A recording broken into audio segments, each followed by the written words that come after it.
Barangay LS 97.1. 97.1. Tayo ay forever. Forever. Forever! Forever! Maraming nagsasabi na napakaikli ng buhay ng tao. Sa isang iglap ay matanda ka na kaagad. Kung kahapon ay parang ang bata-bata mo pa at punong-puno ng sigla ay bigla na lang sa isang kisap mata.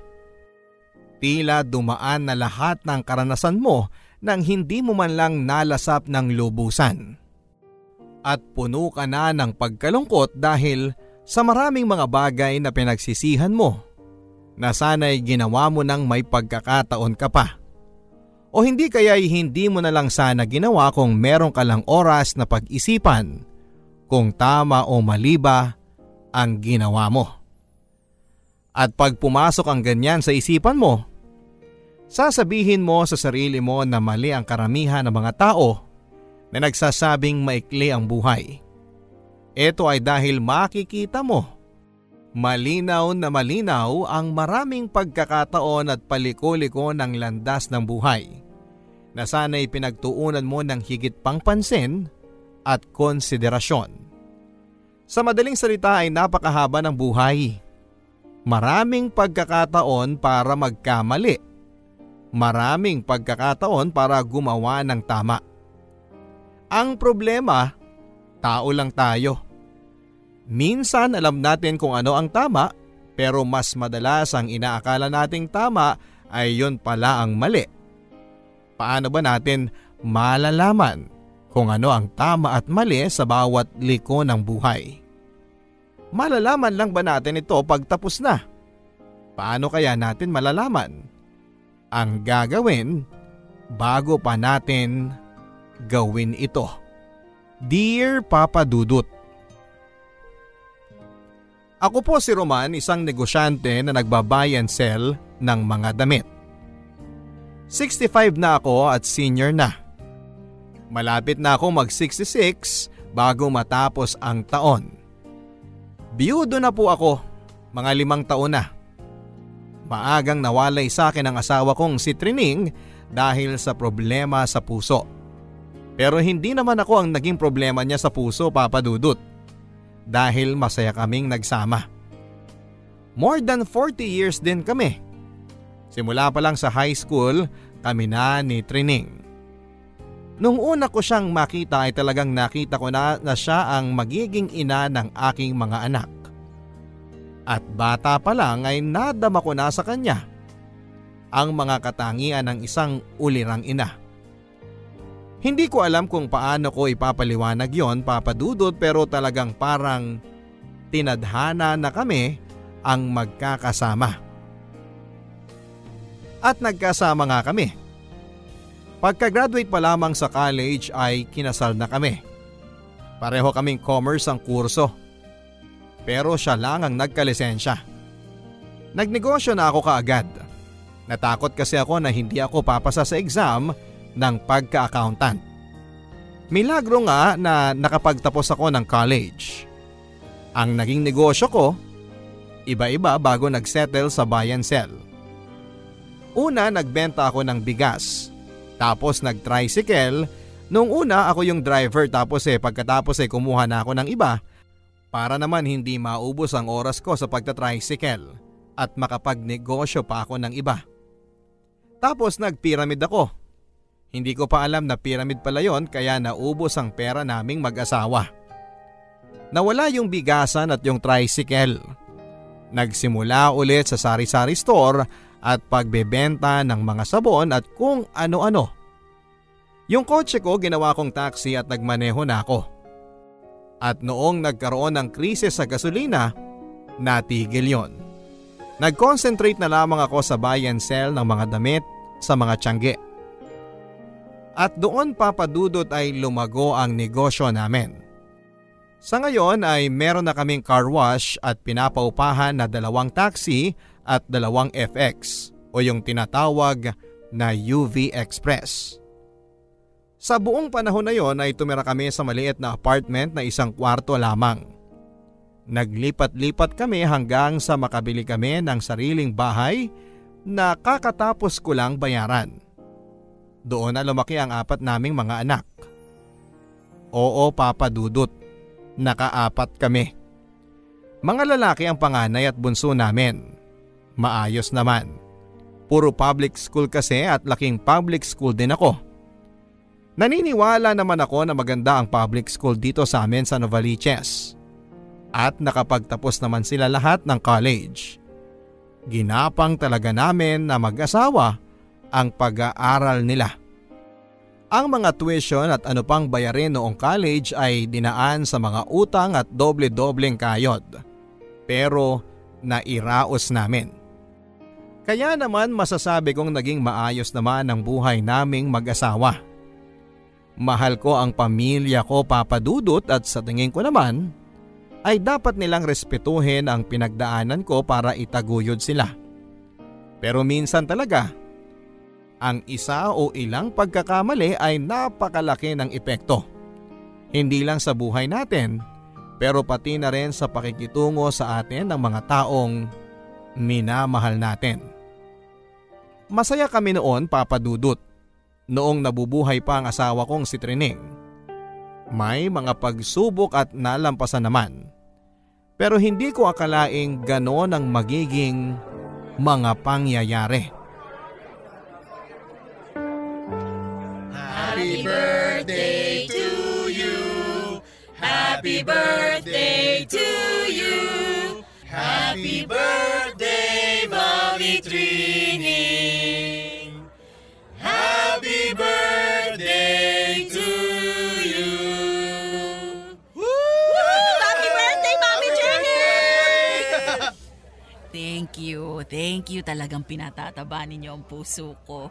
Maraming salamat sa pag-alala ninyo. Speech! Speech na! Ay naku, speech talaga? Ano ako, senador? Hindi, Mami. President ka. Oo nga, at busy lang si Daddy. Actually, senator lang si Dad. Senator? Hindi Binoto ng tao yun eh. Ang tatay ni hindi congressman o konsehal. Ano si Daddy kung ganun? Siya yung head ng Bureau of Corrections. Ano? Siya yung in charge sa mga preso sa Bilibid, no? Teka. Paano naman ako naging in charge sa mga preso? Alam ko na. Kasi kami yung mga preso. At kayo ang nagsasabi kung sino ang makakaalis sa bahay at hindi. Mabihira. Lagi na lang akong alaskado sa inyo Uy, tama na yan. Sobra naman kayong magbiro sa daddy ninyo. Ganyan talaga, Ma. Pag ang tao may kapangyarihan, dapat asar talo sa taong bayan. Pero paano ako?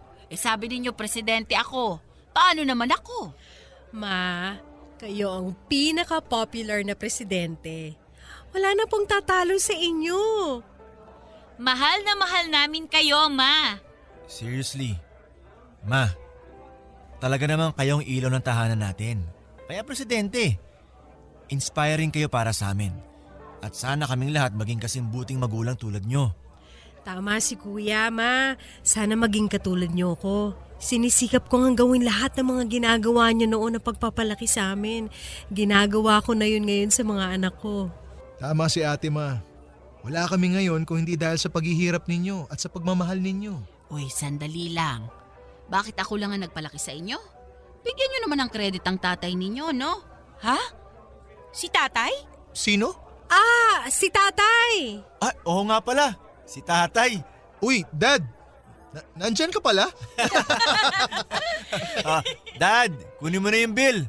At bayaran mo na rin. Sige kayo, ikukulong ko kayong lahat ulit sa bahay.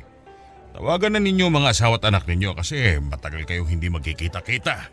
At uunahin kita, Gerald, kasi panganay ka.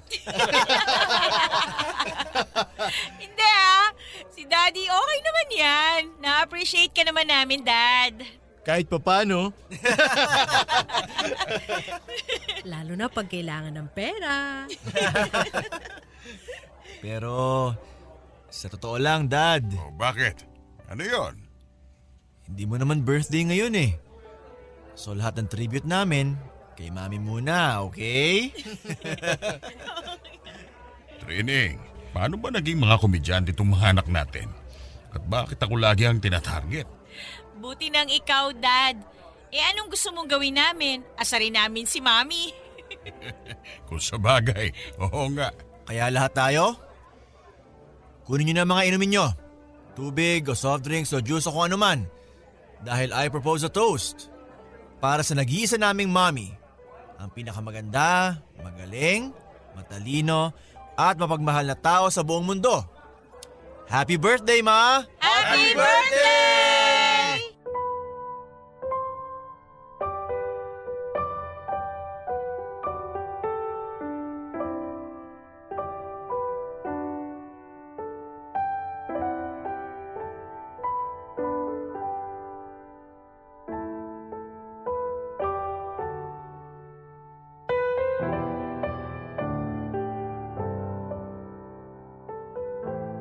Papa Dudut, may mga detalye akong hindi nasabi sa'yo. Masaya naman ako sa pamilya namin. Pero minsan o madalas ay pakiramdam ko, hindi sila masaya sa akin.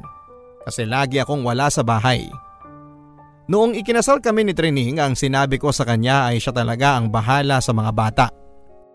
Wala akong gagawin para asikasuhin sila sa anumang paraan. Ang sabi ko ay siya ang nanay at yon ang departamento niya. Ako ang gagawin ko ay susustentuhan ko sila. Sandali lang naging accountant si Trining at pagkaraan ng ilang taon ay tumigil na rin para pagtuunan ng buong pansin ang pagpapalaki sa mga bata. Bago ipinanganak ang pangatlo namin, housewife na siya talaga. Ang ina-accountant na lang niya ay ang perang kinikita ko para sa pamilya. At kahit magkakasama kami sa iisang bubong habang lumalaki ang mga bata, halos hindi rin nila ako nakikita. Bumili ako ng sarili kong TV at mas maganda pa nga sa TV namin sa sala. At ng refrigerator na maliit para sa mga inumin ko. Doon lahat yon sa sarili kong kwarto na hiwalay pa sa kwarto naming mag-asawa. Minsan nga, doon na rin ako nakakatulog. Kaya naiintindihan ko kung bakit sobra-sobra na lang ang pagpupugay ng mga anak ko sa mami nila. Kasi kahit nandun ako, parang wala rin ako doon. Para lang akong ATM na naglalabas ng pera kapag kailangan. Ni hindi makausap tulad ng bank teller. Ako, pipindutin lang ng misis ko yung mga numero ko at doon ako maglalabas ng pera. Pero lahat naman ng ginagawa ko ay para din sa pamilya namin. Pero siguro nga ay kailangan din nila ng ibang bagay na hindi ko naibigay. Kaya't napakalaking dagok sa buhay namin nang atakihin sa puso si Trining.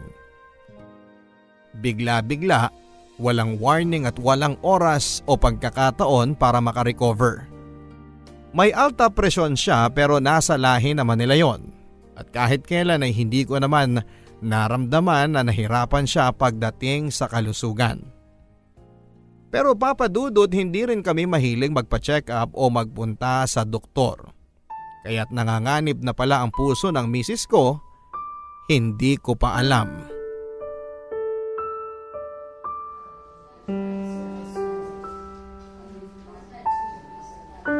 Massive yung heart attack niya.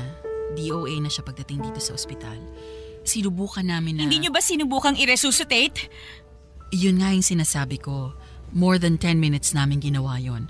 Wala na talaga. I'm sorry. Nahirapan ba siya, Doc? Nahirapan siya, oo.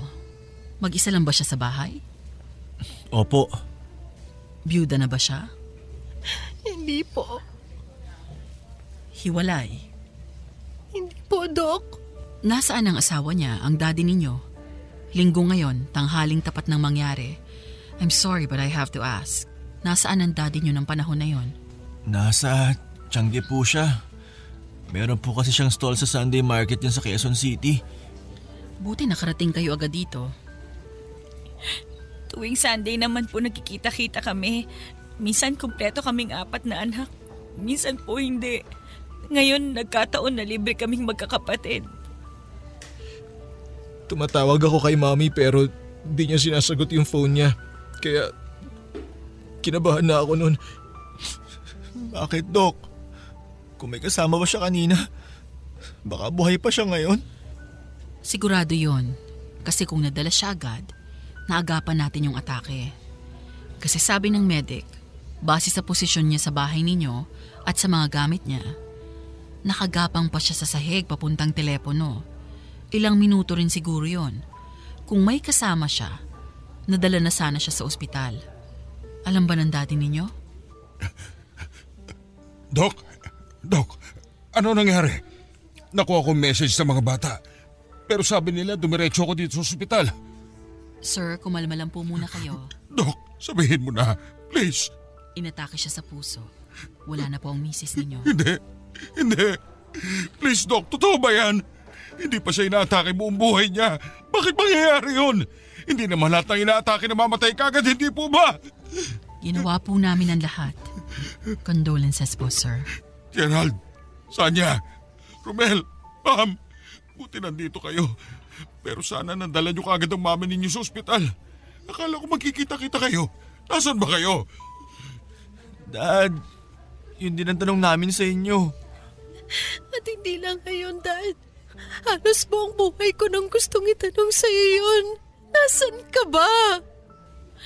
Dad, habang iniisip mo yung sagot mo, doon muna kami kay Mami ha. At kung pwede lang, huwag ka muna sumunod. Hindi ko naman alam na mangyayari ito. Hindi ko rin po alam. Hindi ko rin alam kung anong nararamdaman ko para sa inyo ngayon, Dad.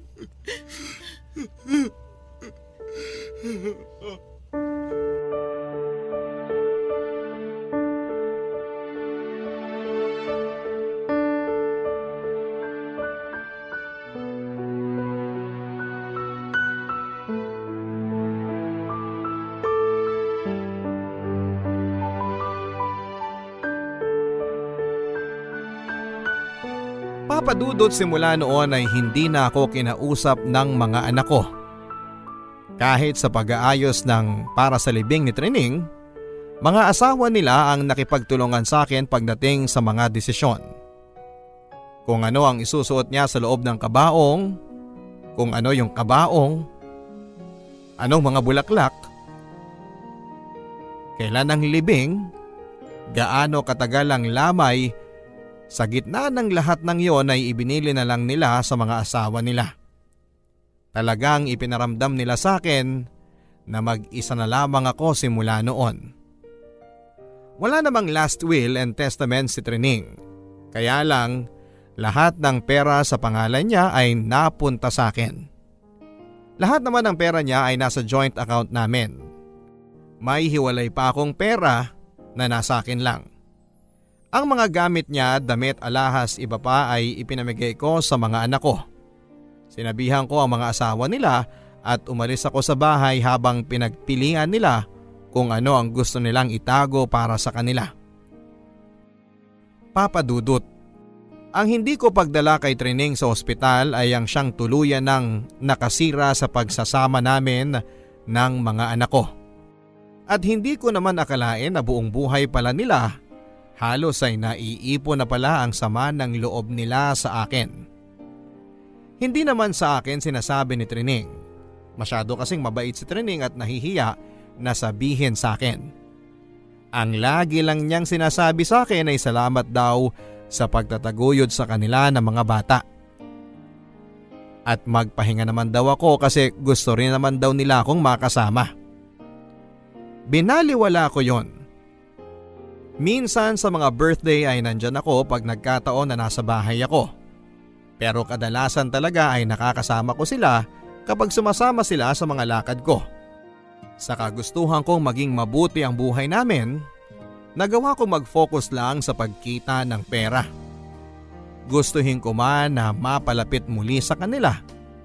Hindi ko na alam kung paano gagawin at kung saan magsisimula. Kaya't nagpatuloy na lamang ako sa trabaho at nagsimula ng buhay bilang isang byudo. Ilang taon din kaming hindi nag-uusap ng mga anak ko, Papa Dudut. Pero isang araw, napagdesisyonan ko na kausapin sila isa-isa. Nakailang tawag ako at pakiusap ako sa mga misis nila para pagtagal ay pumayag din siyang makipagkita sa akin. Ang sabi ni Trining na ang bunso kong si Romel ang may pinakamalapit na ugali sa akin. Kaya't siya ang inuna ko. Hindi nakapagtapos ng kursong Fine Arts si Romel at ngayon ay nagtatrabaho sa isang call center. 2 na rin ang anak niya. Noong bata pa siya ay nagkasama rin naman kami kasi mahilig siyang bumuntot sa akin sa mga tiyangge.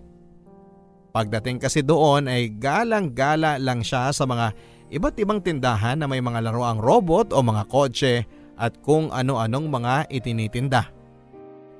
Bibigyan ko siya ng pera para bilhin ang gusto niya at magkikita na lamang kami kapag pauwi na.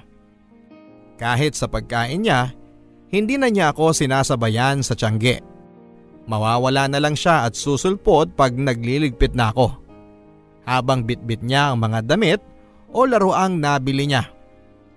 Ang sabi ko sa kanya ay pupuntahan ko siya sa apartment nila ng pamilya niya para makita ko rin ang mga apo ko. Nagulat ako nang pumayag naman siya.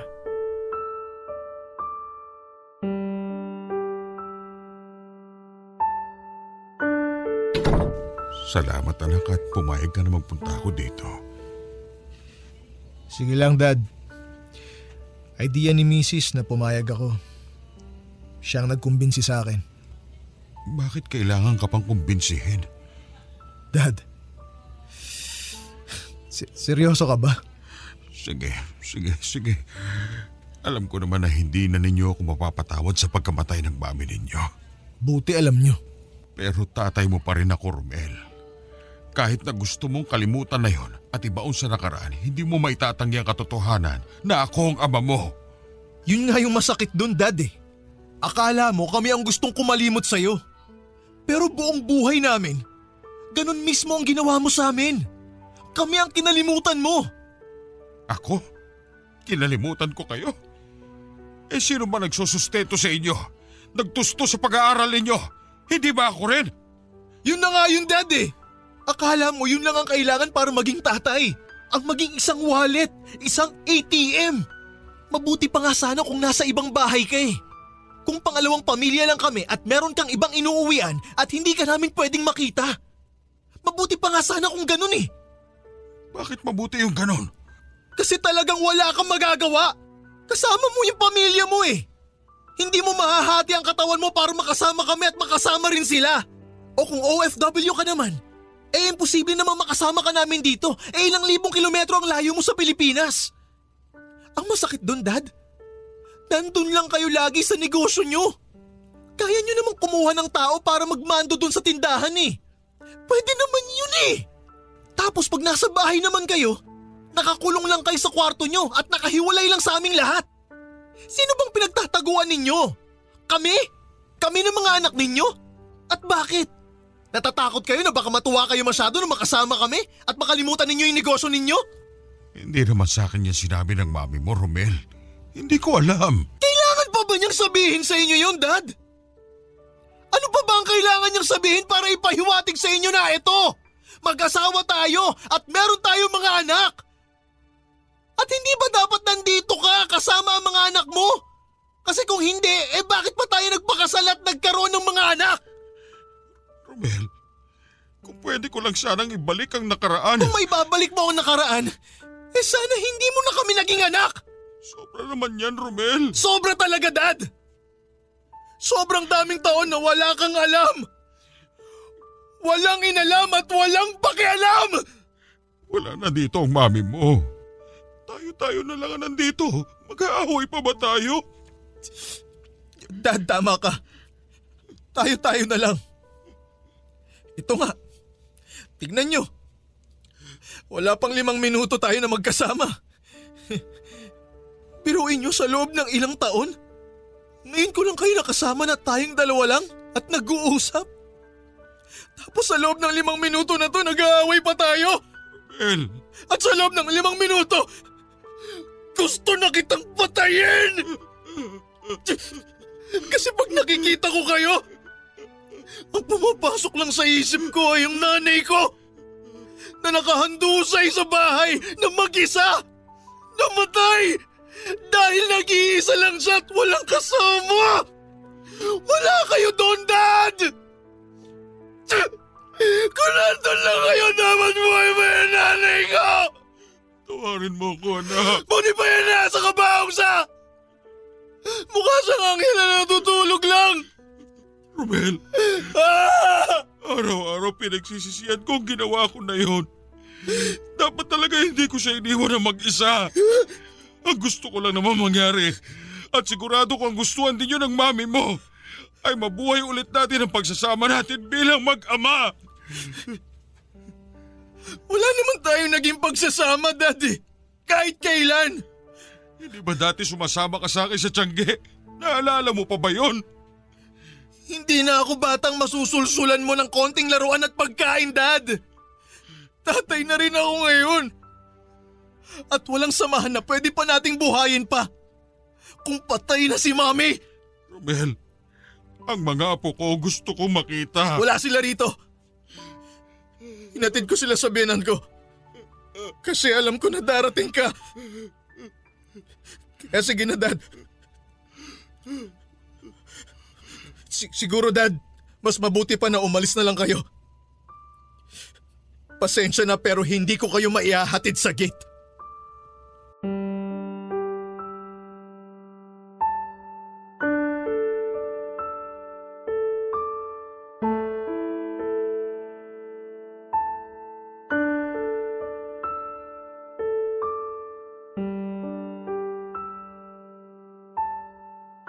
Matagal bago ako nakagalaw, Papa Dudut. Parang hindi ako makaalis sa upuan ko sa bigat ng pakiramdam ko. Dapat sana inatake na rin ako sa puso. Dapat sana namatay na rin ako doon sa bahay ni Romel. O bago pa noong nabubuhay pa si Treneng. Kung namatay ako noon o nagkasakit, siguro may pagkakataon pa na madama ko na may malulungkot kapag nawala ako. Ayoko na sanang ituloy pero kailangan kong kausapin silang lahat. Pagkatapos ni Romel ay nakipagtagpo ako kay Pamela at kay Sanya. Siguro ay ayaw nilang harapin ako ng mag-isa lamang kaya't nagsama sila. Ang gusto nila ay sa publikong lugar.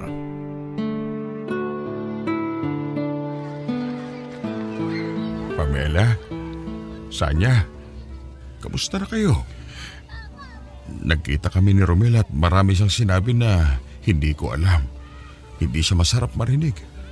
Hindi masarap marinig kung gaano kalaki ang kasalanan ko sa kanya, sa inyo magkakapatid at sa mami ninyo. Pero kailangan ko yung marinig dahil... Dahil ano? Hindi ko alam. Hindi ko alam ang buting maidudulot nun. Kasi tapos na ang nakaraan. Lumipas na. Hindi ko na yun maibabalik. Hindi ko na pwedeng... So, anong ginagawa natin dito, Dad? Hindi ko alam. Kayo, ano ang gusto ninyong pag-usapan?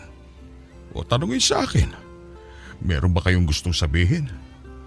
Ito na yata ang pagkakataon para makinig lang ako at wag na magsalita. Parang si Romel, dapat pinabayaan ko na lang na ibuhos niya ang lahat ng saloobin niya. Hindi na dapat ako nangatwiran pa. Ang sa akin lang, Dad, may mga pamilya na kami. At kung ano man ang natutunan namin kay Mami, yun ang ginagawa namin. Ano pang matututunan namin sa inyo? Yung mga asawa namin, pinili namin kasi sila ang pinakamalayo sa asal ninyo. Lagi silang nandyan kasama namin. Hindi lang puro trabaho. Alam nila ang kahalagahan ng pagiging ama na malaki ang puso, hindi lang makapal ang wallet. Para rin naman sa inyo yun. Teka, akala ko makikinig ka lang. Tama. Yung pagkakakitaan, nandyan lang yan. I mean, salamat at hindi tayo naghikahos kahit kailan. Simple lang na buhay na may konting asenso. Pero sa totoo lang, Dad, nasanay naman ako na wala ka lagi eh. Nasanay ako na wag hanapin ang opinion mo o alamin kung anong reaksyon mo sa bagay-bagay na nangyayari o ginagawa ko. Ni hindi na ako umasa na pansinin mo ko. Nasanay na ako. Napagod na ako mag-expect ng kahit ano galing sa'yo. Kasi alam ko naman na hindi mo yung kayang gawin. Kung kaya mo man gawin, baka ayaw mo lang gawin o di kaya hindi mo alam kung paano gagawin. Hindi mo alam kung paano maging isang ama. Hindi mo alam at wala kang pakialam. Ganyan nga ang sabi ni Romel. Kaya wag na natin gawin to, Dad. Parang awa mo na. Tantanan mo na kami. Kung ano man ang gusto mo makamit o mangyari dahil sa pagkikita nating to o sa pagkausap mo sa aming apat na magkakapatid, bahala ka na lang doon. Hindi na ako mag-e-effort na tulungan ka. Okay na, Dad. Tapos na yung nakaraan. Paano yung kasalukuyan natin bilang pamilya? Ito na yon. Kung ano man to. At paano ang future? Ano ang susunod para sa atin? Wala, Dad. Wala na po tayong future. Tanggapin niyo na yon. Pero magkikita pa kayo ni Gerald, di ba? Feeling ko meron siyang masasabi tungkol sa future natin. Pero kung katanggap-tanggap yon, hindi ko na alam. Tuyong-tuyo na ang mga mata ko sa kakaiyak tuwing gabi, Papa Dudut. Kapag iniisip ko at binabalikan ang mga sinabi sa akin ng mga anak ko. Hindi ba nila nakuhang patawarin ako? O hingin man lang ang side ko sa usaping ito. Ang daming mga bata na pulubi at lalaboy-laboy sa kalye, walang mga pamilya o pinaglilimos ng kanilang mga pamilya. Ang mga anak ko hindi nawala ng makakain sa hapagkainan. Almusal, tanghalian, hapunan. Hindi sila nagutom kahit minsan. Hindi sila naputulan ng kuryente at hindi nawala ng tubig. Hindi nagkulang sa pambayad sa eskwela. Tapos eto ako ngayon parang pulubi na nanlilimos ng pagkilala nila. Na halos magmakaawa ng pakinggan nila at patawarin. Ang nanay nila ni minsan ay hindi ko pinagtaksilan o pinagbuhatan ng kamay. Maaaring tumaas ang boses ko pero hanggang doon lang. Kahit paano mo bali-balik ta rin ay naging mabuti rin naman akong ama. Bilang provider ay hindi na ako nag-OFW kahit na may mga nag-aalok sa akin na gawin yon. Tapos ang mga anak ko, gugustuhin pang nag-OFW sana ako. Ayoko na, Papa Dudut. Alam ko, masamang marinig sa isang ama pero ang kakapal ng mukha ng mga anak ko. Pakiramdam ko ngayon ako naman ang inaapi nila. Ilang taon na rin mula nang pumanaw ang mami nila. Pero siya, buhay na buhay pa para sa kanila. At ako naman ay pilit nilang ibinabaon sa limot. Ilang buwan pagkatapos naming mag-usap ni Sanya, Pamela at Romel, nagkaroon ako ng girlfriend, Papa Dudut. Mas bata pa siya sa bunso kong si Romel. Siya si Ana. At meron siyang anak sa pagkadalaga. Nagsama na kami kaagad at gumawa ako ng plano na legally ay i-adapt ang anak ni Ana dahil matagal nang hindi mahagilap ang tunay na ama nito. Ang negosyo ko naman ay lalong sumigla. Hindi na ako nakikipag-ugnayan sa mga anak ko dahil ayokong masaktan. Ayaw nila ako sa buhay nila, kaya ayaw ko na rin sa kanila. Sinusubukan ko nang humingi ng tawad pero tinanggihan nila ako at pinagtabuyan pa. Kaya't nagulat na lamang ako nang may matanggap akong mensahe mula kay Gerald na humihingi ng pagkakataon na magkita kami at mag-usap.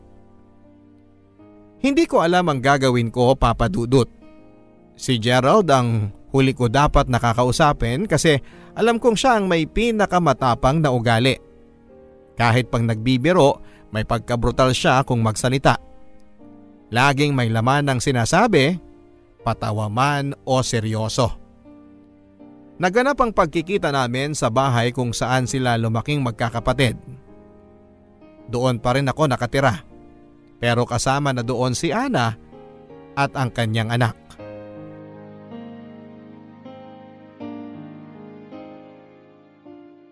Dad. Gerald, Romel, Sanya, Pamela, nagulat naman ako sa inyo. Kumusta, Dad? Medyo nagtaka ako sa iyo Bakit naman? Kasi tong tatlo kinausap mo. Nag-one-on-one ka sa kanila. Sina Pamela at Sanya, sabay akong kinausap. O sige. Pero ang punto doon, nakipagkita ka sa kanila. Bakit sa akin hindi? Panganay mo ako, di ba? Baka nakakalimutan mo na yun. Sabi naman ni Romel, marami na ako nakakalimutan o kinakalimutan. Oo nga, may point siya. Agree ako doon. Parang ulyanin ka na o uulyanin, kumbaga. Anong ibig sabihin nun? Mala-mala. Hindi na kita kinausap kasi... Anyway, buti na rin na nabanggit yung pagiging ulyanin mo. Ha? Bilang mga anak mo, nagkonsulta kami sa abogado. Para saan? Ang mami kasi hindi nag-iwan ng last will. Last will? Alam mo yun, Dad. Last will. Testamento. Kaya pagkamatay niya, hindi natin alam kung saan pupunta yung ari-arian niya. Sa'yo lahat napunta. Natural kasi ako ang asawa niya Tama. Matalino ka rin, ano? Buti naalala mo yun. Hindi ko gusto yung pananalita mo, Gerald. Gusto namin gumawa ka ng last will and testament. Ano? Gusto namin gumawa ka ng last will and testament. Malinaw na ba yon? Bakit? Anong gusto niyo malaman? Kung saan mapupunta yung mga ari-arian ko? Natural. Kanino ba dapat yun mapunta? Di sa amin. Sandali lang. Dahil buong buhay namin, pera lang ang binigay niyo sa amin. Ngayon, gusto naming siguraduhin na ang pera ninyo mapupunta sa amin. Paano nangyari yun? Buong buhay namin, pera lang ang pinagtutuunan nyo ng pansin. Lumaki ang negosyo nyo dahil hindi nyo kailangang intindihin kami. Dahil kung inintindi nyo kami, hindi lalago ang negosyo nyo ng ganyan. Sa madaling salita, Dad, tinulungan namin kayong palakihin ang pera ninyo. At may karapatan kami dyan. Pero bakit naman ninyo iniisip na hindi ko gagawin yon? Na hindi ko kayo pamamanahan pagkamatay ko? Bakit? Ikaw ba sigurado ka bang gagawin mo yon, Dad? Pamamanahan mo kami? Gumawa ka na ba ng testamento? Kailangan na ba akong gumawa ng testamento? Matanda ka na, Dad. Kung kami mga anak mo, kinalimutan mo ng ilang taon noon, hindi kami makakasiguro na magagawa mo yung dapat gawin sa testamento para panagutan ang pag-iwan ng naipon mo sa aming mga anak mo. Malamang pati yun kalimutan mo na rin kasi... Kasi ano, Gerald? Kasi alam na namin. Alam mga ano? Na may kinakasama ka na. At meron siyang anak.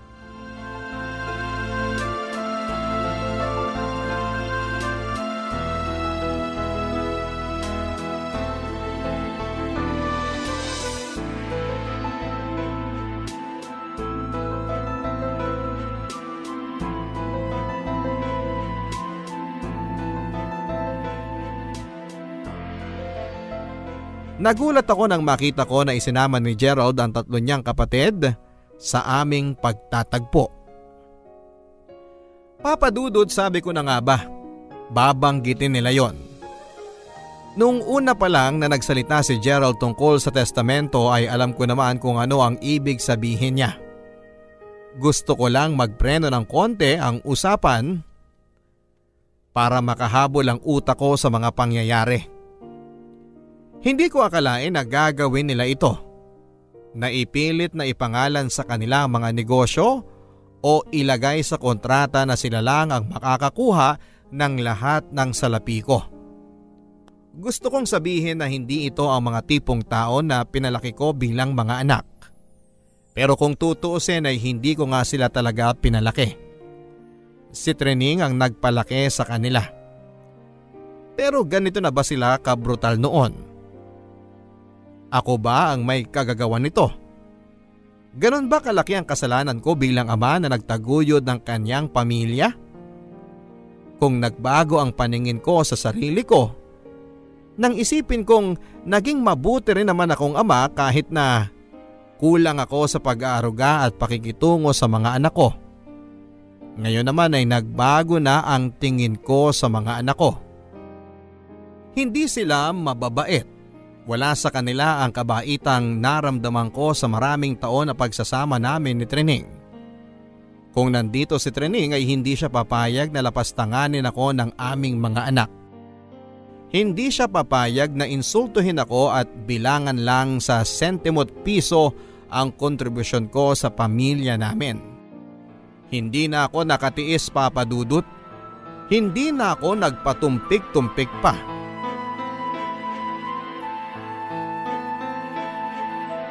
Anong klaseng insulto ito sa akin? Hindi ko na makakayang itrato niyo ako ng ganito. Hindi niyo malang ako ginalang dito sa sarili ko pamamahay. Nabahay niyo rin. Hindi ito maitatayo kung hindi dahil sa pawis at oras ko. Sabihin na nating wala ako doon nang lumalaki kayo. Pero maraming batang lumaki ng walang magulang. Walang matutulugan, walang pagkain, walang edukasyon, damit, sasakyan at mga pribilehiyong inaangkin ninyo na basta-basta lang. Drama niyo naman, Dad. Drama kung drama dahil hindi na ito nakakatawa. Humingi na ako ng tawad sa inyo. Umiyak na ako sa harap ninyo. Hindi ako nakipag-ugnayan dahil yun ang gusto ninyong gawin ko. Pero ito ang pinakamalaking insulto ninyo sa pagkatao ko. At pinagtutulog-tulungan pa ninyo ako. Ano bang gusto nyo? Ha? Bakit pa kasi kayo kumuha ng bagong babae? At may anak pa? Ipinapamukha mo ba sa amin na itong bagong pamilya mo na to, mamahalin mo ng sobra-sobra? Para ano? Para makita namin yung hindi mo binigay sa amin noon? Na ibibigay mo sa kanila ang pagiging mabuting asawa at ama? Na hindi mo kayang ibigay sa amin noon? Pwes, hindi kami papayag. Kung gusto mo ibigay sa kanila yun, edi ibigay mo. Pero ang negosyong pinalaki mo dahil kinalimutan mo kami, sa amin dapat yon. Hindi nila pwedeng kunin ang ipinundar mo habang lumalaki kami na halos walang ama. Tignan nyo nga kung paano kayo magsasalita. Hindi ba ako nalungkot at naulila na mawala yung mami nyo? Sa tingin nyo, hindi rin ako nalungkot. Ang mami ninyo ang buhay ko. Siya ang dahilan ko para magpatuloy sa pamumuhay. Para magkaroon siya at kayo ng tahimik na buhay na hindi puno ng pagkukulang. Parang gusto ko na magpakamatay at sumunod sa kanya na mawala siya. Sa tingin nyo ba iniisip ko pa mga kasalanan ko sa inyo? Siyempre, iniisip ko kasi tayo na lang ang nandito. Wala na ang mami ninyo. Tayo na nga lang ang iniwan tapos tayo pa mag-aaway-away. Dad, lahat tayo nasaktan. Pero marami doon kasalanan nyo. Sige, kasalanan ko. Sige, kung makakatulong sa'yo para makatulog sa gabi, Gerald. Sige, inaako ko na yon. Kasalanan ko na namatay siya. Kasalanan ko na namatay ang pamilya natin at ang anumang respeto ninyo at pagmamahal para sa akin kung meron man. Sige, sa akin na yon. Kunin nyo na! Kunin nyo na rin yung testamento ninyo at ilibing nyo na rin! Ano? Lahat ng naibigay ko sa inyo, naibigay ko na. Wala na kayong makukuha sa akin. Magsilayas kayo! Kung kayo kaya ninyong kumuha ng abogado, ako rin! Magkita tayo sa korte!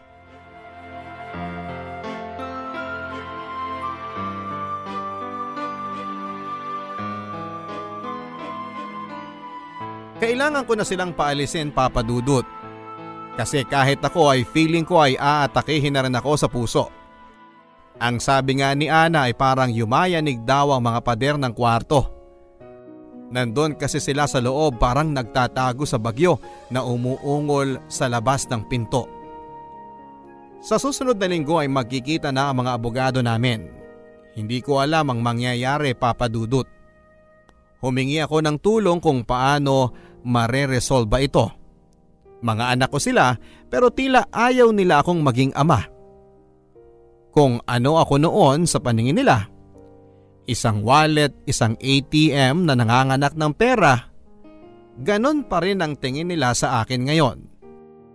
Isang kaban na nandito lang para dukutan nila. Papa Dudut, Naalala ko tuloy yung isa sa mga usapan namin ni Trining noong nagsisimula pa lang ang pamilya namin. Puno ng pag-asa para sa kinabukasan at pagmamahal para sa isa't isa. Saan kami nagkamali, Papa Dudut?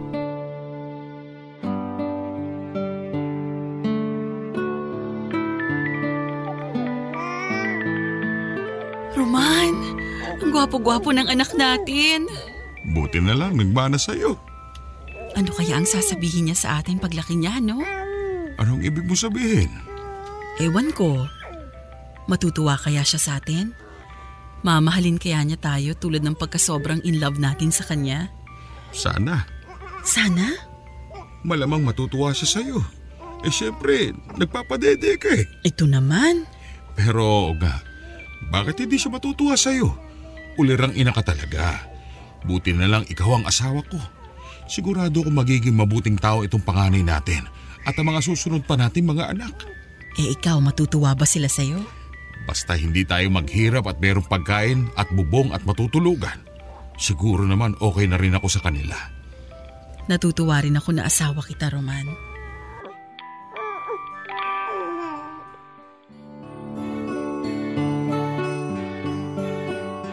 Papa Dudut, parang ang saya-saya pa ng buhay noon. Saan ba kami nagkamali? Saan ba ako nagkamali? Kung pwede kong daanan lahat ng pinagdaanan ko at ulitin muli ay gagawin ko talaga. Pero eto ngayon, ang mga sanggol na nanggaling sa aming mag-asawa ang humuhusga sa akin ngayon at tinitimbang ako. At sinasabi na nagkulang ako talaga. Ano na ang gagawin ko, Papa Dudut? May magagawa pa ba ako? Nagdadalamhati ang inyong kapuso at kabarangay, Roman ng Valencia, Dumaguete. Maraming salamat, Roman, sa pagbabahagi mo ng iyong barangay love stories. Pambihirang mga katangian ng isang ama ang ipinakita mo sa pagtataguyod pinansyal sa iyong mga anak. Ginampanan mo ang isa sa mga pinakamahirap na katungkulan ng isang nagpapamilya. Pero gusto ko pong sabihin sa mga bagong ama na nakikinig ngayon na hindi lang sa pinansyal na aspeto ang tungkulin mo bilang isang padre de pamilya. Kasama dito, mga kapuso, ang pagbibigay ng tamang oras sa iyong asawa at sa iyong mga anak. Oo, naiintindihan ko na nakakapagod madalas ang pagiging haligi ng tahanan, pero hindi ito dapat maging sagabal para mas maramdaman nila ang presensya ng isang ama na hindi lang pera-pera lang. Samantala, sa mga anak na nakikinig ngayon, may katungkulan kang mahalin, unawain ang iyong magulang. Mas magandang tumanda kayo na may pinagkatandaan na hindi mo dapat pinakikita sa iyong anak ang ginagawa mong pagtitiis sa sarili mong magulang. Hanggang sa muli, mga kapuso, ako po si Papa Dudut sa mga kwento ng pag-ibig, buhay at pag-asa dito sa Barangay Love Stories. Forever.